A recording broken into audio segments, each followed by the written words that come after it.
Hi, my name is John Maven. Most people call me Maven for short, but my focus, to let you know, is I focus on international studies and history, and I like to focus on religion and cultural studies as well. To give you my background, I am currently a master's student at the Grand Canyon University, and I am focusing on history with an emphasis on education.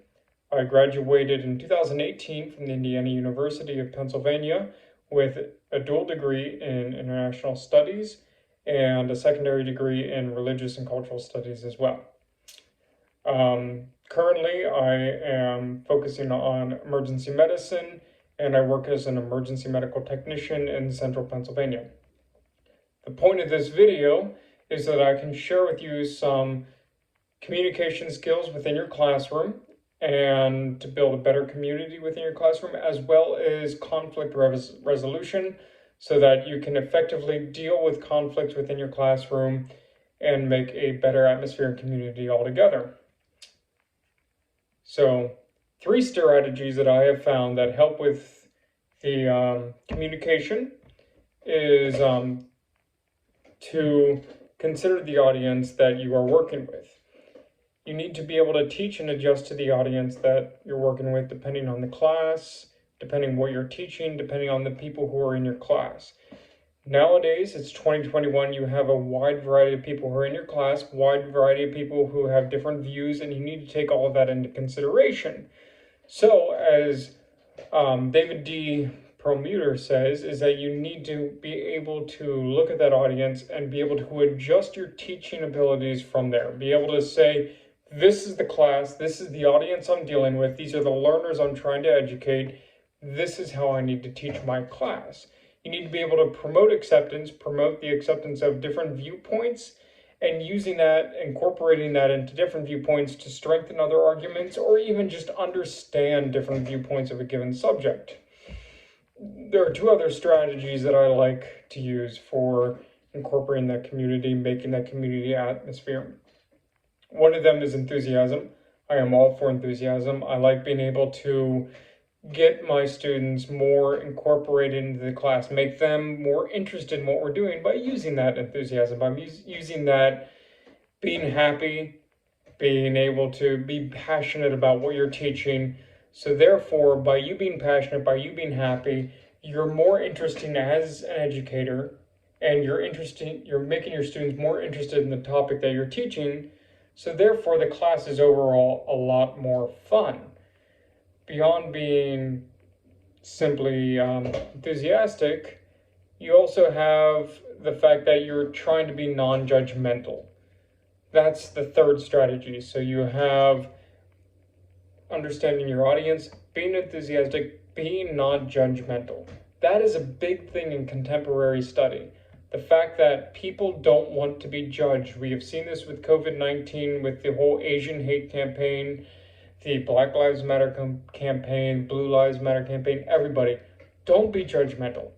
You have to be able to sit there, accept your audience, be enthusiastic, be open to different viewpoints of the same subject, and not be judgmental about it. If you're judgmental about it, then your students are not going to be willing to open up their ideas, what they understand, what they're studying, and therefore they're not going to feel like part of the class. So therefore you have to be non-judgmental. There are a lot of things that can happen in a class, so focusing on the challenges that can happen in communication. Students may not like their grades, they might not like a viewpoint. From my personal point of view, I was part of a big thing in Indiana, Pennsylvania, that there was a student who opened up about his views.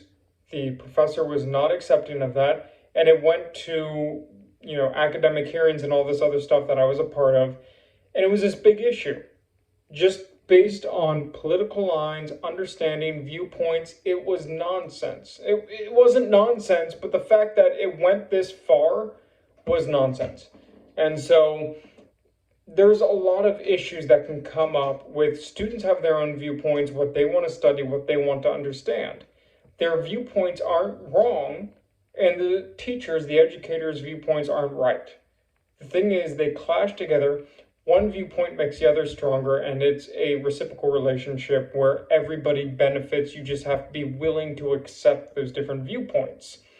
So, therefore, we need to understand how to deal with de-escalating conflict. We have to understand how we can work together to bring these conflicts down. In that scenario that I gave you, you can look it up on the, higher education and stuff like that. There's an article about it. But there was a lack of communication, there was a lack of respect, there was a lack of accepting people's viewpoints, and from there it blew up to a political issue, Fox News, a bunch of things. It should not have gotten that big if we were better trained on how to deal with these situations. So therefore, couple strategies that I find are better for de-escalating situations is the fact that now the students, they're more open to getting upset. That's just a common thing right now. People are more open to getting upset. It's nothing to be wrong with the students, the learners. It's nothing to be wrong with the educators. It's just something we need to adapt to. So therefore, what we need to be able to do is we need to take the focus away from blaming the students, blaming the learners. We do not need to pinpoint a person for the at fault. What we need to do is we need to be able to look at the situation itself. When a student comes to you with a problem, when a student has a problem with another student, don't blame any student in particular.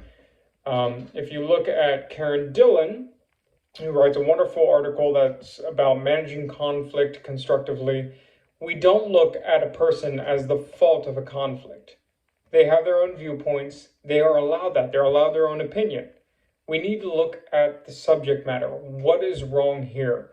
There are steps that we can take to help the student and even the learners, the educators, stuff like that. Take the blame away from the students. It is not their fault. The thing is, it's not necessarily about if they've been raised wrong, but if they have a different attitude or something like that, we can fix that attitude. We can fix their study habits and stuff like that. We can fix their understanding and say, this is not a problem. This conflict should not be an issue. It's not about you. It's not about her. Take this as a learning opportunity. We'll take this conflict, and rather than it being anybody's fault, we'll go from here and we will learn better in the future. Take this as a learning opportunity, what happened, and how we can fix it in the future. How do we take this circumstance and how do we progress from here to make it a learning opportunity for everybody involved, whether it is the educator, whether it is the learner. A separate strategy is to avoid making it personal. As an educator, that's hard. A lot of us have our own beliefs. A lot of us, we have been studying things for a while in academia. We understand, we know what we have studied. We have looked at this at a specific, focal point. For myself, I have studied the relations between Aboriginal natives in Northern America and their contact with the Anglo-Saxons whenever they came in during the colonial period, and from there on through Andrew Jackson, stuff like that. Everybody is more willing to say that, the Aboriginal Americans are savages. They had less structure, they had less technology, they were less than the Anglos. And that's a big thing for Turner's area in the 1920s. However, we're moving into a new area. My focus is on how the Aboriginals suffered, something that is not focused on a lot. And we look at the Trail of Tears and stuff like that.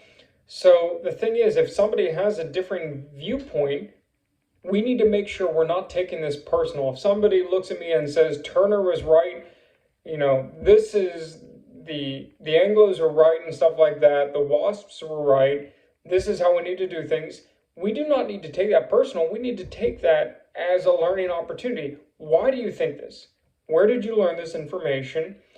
And incorporate that into our own research, because not only will that validate the understanding of that learner and make their viewpoint seem like it is valuable, But it will also help to solidify, if it is a differing viewpoint from our own as educators, it will solidify our viewpoints. It will give us those arguing points as a devil's advocate to understand the contrary viewpoints and stuff like that, and the loopholes we might need to look into, and vice versa.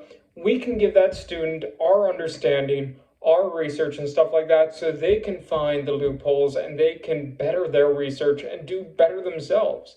The point isn't to prove them wrong, the point isn't to prove us right. The point is simply to work together as a team and further research, further understanding. So we are not here necessarily as a person on a pedestal to say, I understand this better than you, but to say, here's my viewpoint. You're the facilitator. This is my viewpoint. Go from here. If you have different viewpoints, I want to hear it. I want to understand what you have to say. I want to understand your research. I want to see the work you put into it. I want to see what you're passionate about. Don't take it personal. It's not a fight against you. It is another viewpoint that needs to be understood, needs to be explored, and needs to be validated. And so that's a great thing about conflict resolution, is if you take it personally, you're going to fight that student. You're going to make the conflict so much worse. Take this as a learning opportunity, just as whenever we're sitting there and saying, do not blame somebody. Do not sit there and say it is the student's fault. It is this person's fault. It is this person's fault. It's nobody's fault. It is nobody needs to necessarily change their viewpoints. If they get a bad grade, they might need to change their study habits. That's fine. Work with them. Be available. That's another thing to resolve conflicts. Be available, be helpful, and be supportive. If the students don't take advantage of your support, your kindness, and your willingness to promote their research, not your own, then that is more on them. But the thing is, we can do our best as educators to make sure that everybody feels like they are well equipped to study what they want to study and enjoy their studies and be happy with what they're studying and put their voice out there. Because if we do not have those contrary viewpoints, then we have nothing to study. And it is just this whole connection between communication, conflict resolution, that we are able to grow together as educators, as learners, as a field. Whether for me it is international politics, it is history, it is religion, it is culture, it is medicine, it is everything I am absolutely wrapped in and love to learn about. It could be that, it could be chemistry, it could be anything. If we do not challenge the learners, then we are not promoting them to go one step further. If they are not challenging us as educators, they are not promoting us to go one step further. As graduate students, as graduate holders, as doctors, as masters, as bachelors, we always need more people to challenge us in order to further our research, further our understanding. If we do not have learners that do that, we are not furthering our understanding. If we don't have people challenging us, we are not furthering our understanding, and vice versa. We should not put down their viewpoints.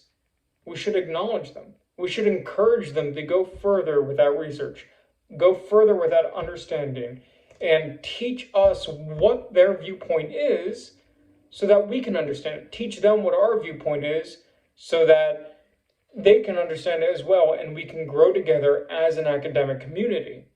So when it comes to a community, to being able to communicate and being able to get rid of conflict, we need to be open. We need to be enthusiastic. We need to promote the interest of our students. And if there is a conflict, we need to make sure we don't take it personal and we don't blame anybody. We need to be able to work together as a team for that positivity so that academia can move forward. Our searches can move forward. Our understanding can move forward through every aspect, through every viewpoint. And that way, we can make a better understanding of what future and what history of any topic, anything like that, whether it's English, whether it's history, whether it's sciences, mathematics, anything like that. Politics, we do not move forward if we do not challenge each other to do better. And that isn't me challenging the student to do better. It isn't the student challenging my views necessarily. It's us working together, dealing with that conflict, communicating, making that community. Thank you.